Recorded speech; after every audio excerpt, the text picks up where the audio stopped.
Thank you, thank you. Well, next we will have our Memorial Day address be delivered and read by CWO3 Chief Warrant Officer Timothy Frantzen, United States Army Special Forces. Tim Annette was born and raised in Maquoketa, son of Wayne and Ellen Frantzen. He graduated in 1991, enlisted in the military in 1997. Mr. Frantzen has been all over the world. He attended Special Forces. He was assigned to the Kennedy Special Warfare Center in school. He has been to Iraq, Afghanistan, let's go back. Iraq, twice. Afghanistan, 4 times. He's also deployed to several times to Eastern Europe and Western and Northern Africa. He has awards that were presented to him, and you notice that there I had it out on there. One of them was a Bronze Star with 3 Bronze Oak clusters. Legion of Merit, Meritorious Service, Army Commendation Medal with 2 Bronze Oak Leaves, Army Achievement, Good Conduct, 4th Award. I haven't figured that one out yet because I never got the first one. But maybe that's a different story. Anyhow, it has a list that goes on and on. Without further ado, though, let me present to you that Chief Warrant Officer 3, retired, Mr. Timothy Frantzen.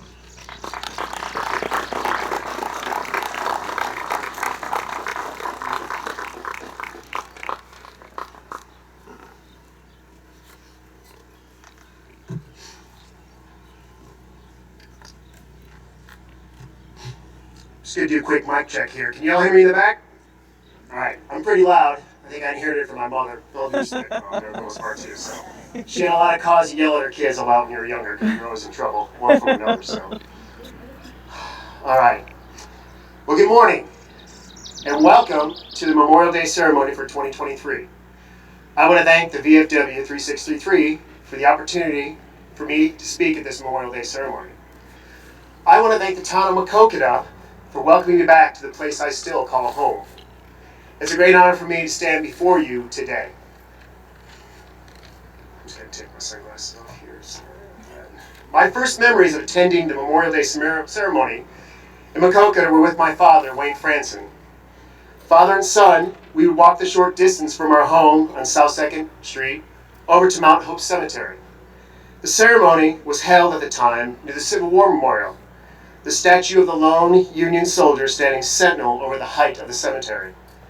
As a young and naive kid, I remember trying to understand the ceremony and being in awe of those who were performing the solemn rites of this day. I knew that they had been through the experiences of war, but I never knew what that meant. How could I have? Today, I am one of those men who I once honored, who came full circle from an impressionable boy to the all-American young man, and presently, the man standing before you, a son of Maquoketa, who served for almost a quarter of a century, half of my life, in the service of this country, a former soldier from the wars returning. Many countries around the world memorialize their dead in different ways, with their own day of ceremony and other remembrances. It is common across Europe to see stone monuments or obelisks at the center of every small village and town, covered in the names of those who fell in battle, which often encompassed an entire community's generation of young men. Some countries delve deeply into the history, mythology, and religious traditions to confront the enormity of the loss, especially within the modern era of industrialized warfare. In many World War I British cemeteries found in northern France and Belgium, where the poppies of Flanders fields grow, one can find the Cross of Sacrifice, a tall stone cross which is fastened with a bronze long sword pointing downward towards a biblical saying chiseled at the base in stone. It says simply, Their name liveth evermore.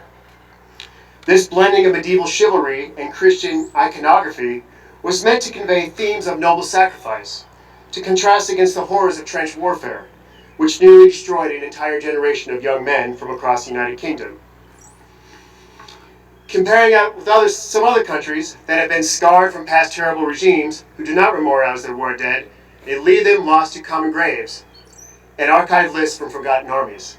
Sometimes great lengths are undertaken to control the historical narrative of that effort, thereby insulating their citizens from the toll of the war and the destructive fallibility of their governments.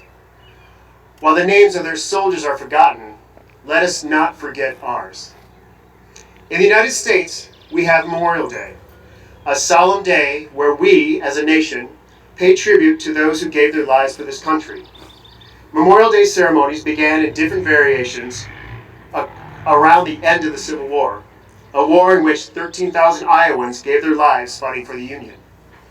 Young men left their farms, fields, and shops to fight in the most calamitous war ever fought in the soil of this country. Many never returned, having given their lives in places like Gettysburg, Antietam, Shiloh, Vicksburg, and the Atlantic Campaign. Since that tumultuous time in our history, the sons and daughters of Maquoketa, and many from other towns and cities across the country, have answered the call to arms time and again, leaving this fertile land to fight in this country's wars across the globe. As with all wars, a toll was taken, and many of those who answered the call fell in the service of our country. It is on this day that we, as Americans, come together to honor those fallen. Memorial Day is our country's collective effort to remember and grieve for our war dead. In recent years, Memorial Day has taken on a new meaning beyond its original scope. It is considered the unofficial beginning of summer, meaning that we can now officially wear white shoes and capris, or at least that's according to my wife. It has become a day for sales and bargains in the service of America's free market economy. It is also a day off from work, where family and friends can spend time together. Finally, many use this day of remembrance for all loved ones who have passed, and consider this day a day of commemoration. Yet through all the ways people spend this holiday, the core purposes of Memorial Day remain. Its themes of reflection, sacrifice, and remembrance remain at the heart of why this day is so important to the United States. It is in those very same themes that I would like to talk about today. I didn't quite fully comprehend the true meaning of Memorial Day for a long time. In the high-tempo days of my early military career, it was difficult to take pause due to the constant state of training and operations. Reflection was overshadowed by the weight and force of my charge, of my duties. There never felt like a moment where I could stop. For me, my moment of clarity didn't even occur on the day itself, but later on in the twilight of my career. Several years ago, I attended an advanced training course for warrant officers at Fort Bragg, North Carolina. One evening, I left my hotel to link up with some friends at a bar that had become the de facto hangout for Special Forces members, or the Green Berets, my brothers in arms. The bar itself was your typical dive bar and barely stood out from any other drinking establishment in the area, other than it being adorned with Special Forces memorabilia and having a unique clientele. After I said my hellos and got myself a beer, I found on a wall opposite the bar an informal memorial covered with pictures of Green Berets who had died in the global war on terror. The term used to encompass the wars in Iraq, Afghanistan, and a host of other areas across Africa, Asia, and the Middle East. I walked over to this memorial wall and stood facing the pictures of 60 Green Berets. What hit me in that moment was unexpected. As I scanned their faces, I recognized at least a dozen of these fine men. Actually, it was more than just recognition. These men, I knew them personally. They were my friends and acquaintances at different times in my career. One had even inspired me to become a Green Beret. We had shared the challenges, hardships, and triumphs of our profession, and carried the honor and pride of being Green Berets. As I looked on, a bit stunned by what I discovered there, a heavy sadness fell over me. I had not truly realized the extent of the loss. Looking at the faces of my friends, collected together, frozen in time, I stood in silence. The only thought I could muster was a question. Why? Excuse me.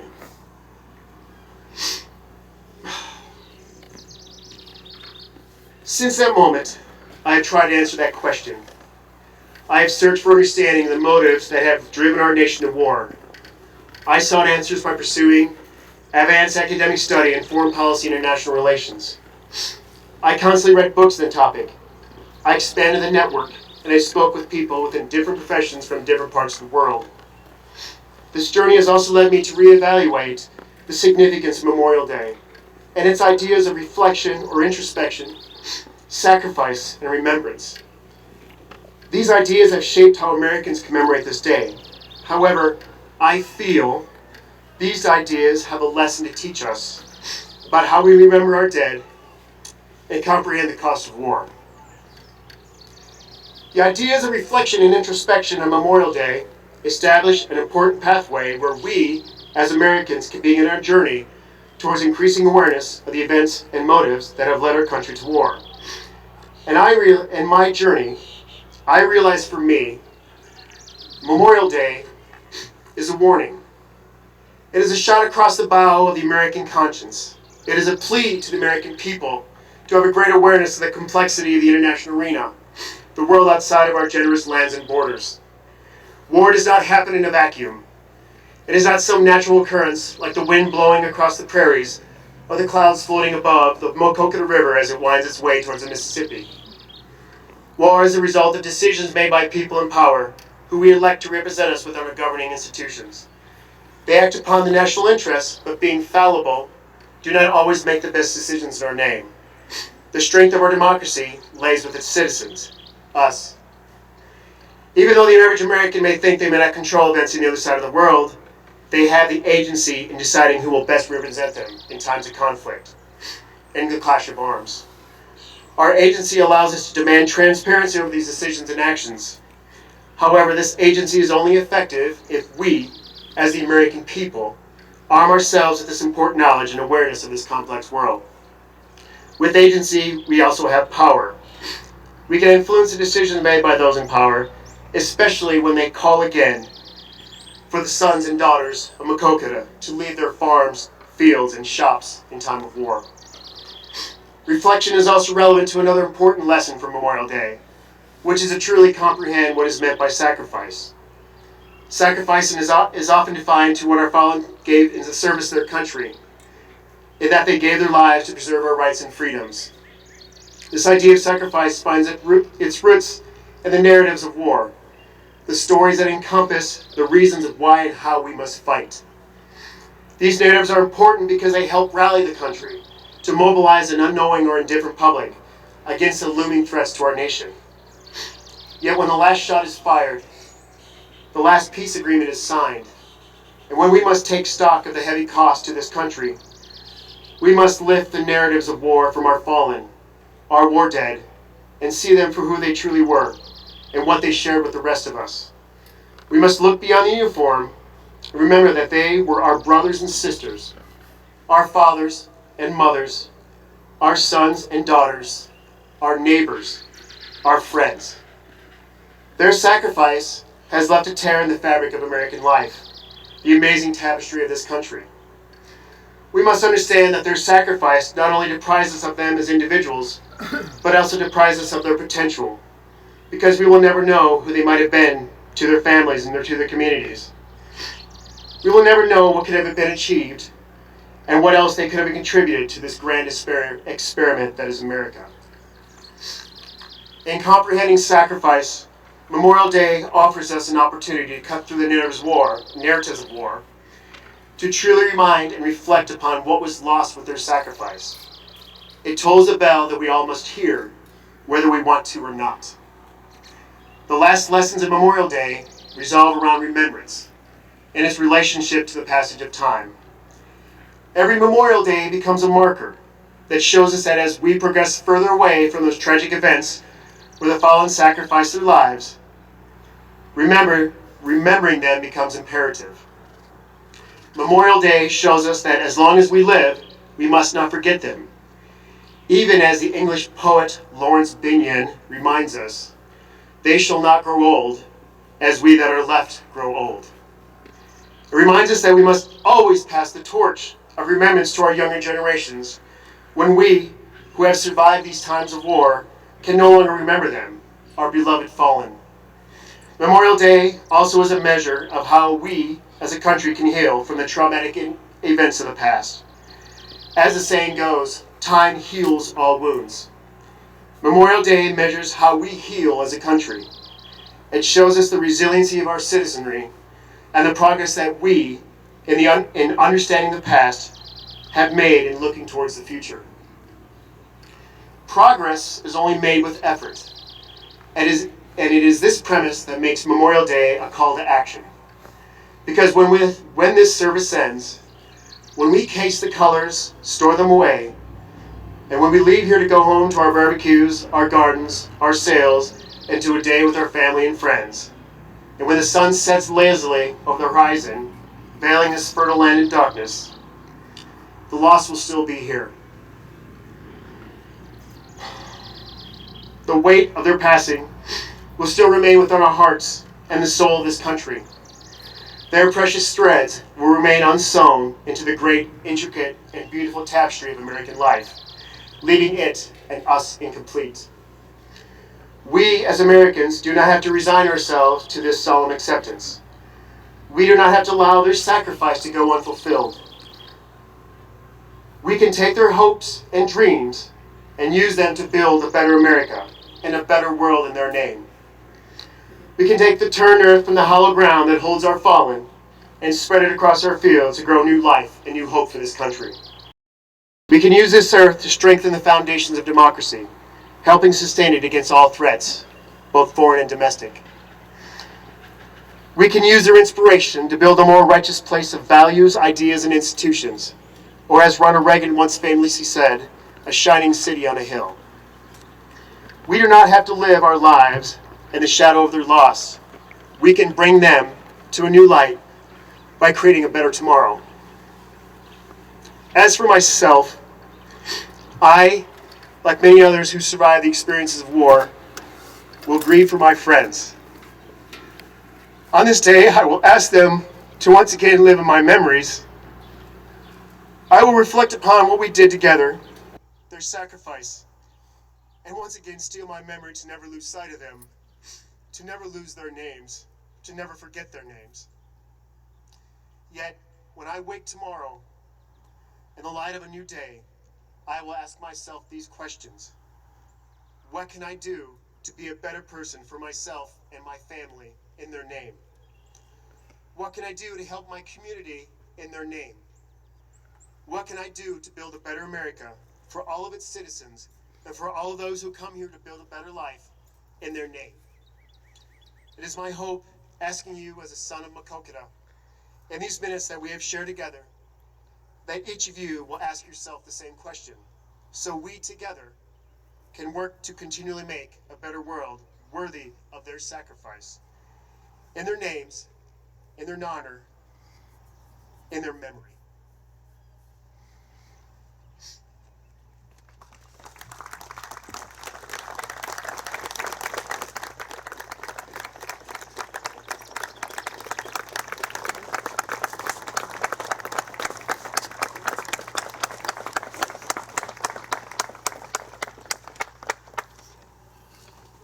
Rather touching. And I'm sure there's some of us out here can remember people that were your classmates or my classmates that have paid that supreme sacrifice. We'll now have a band selection. Before we do that though, could I ask you all to stand up and receive a little recognition, please? You guys do a heck of a job, and I'm glad to see so many come out for this speech.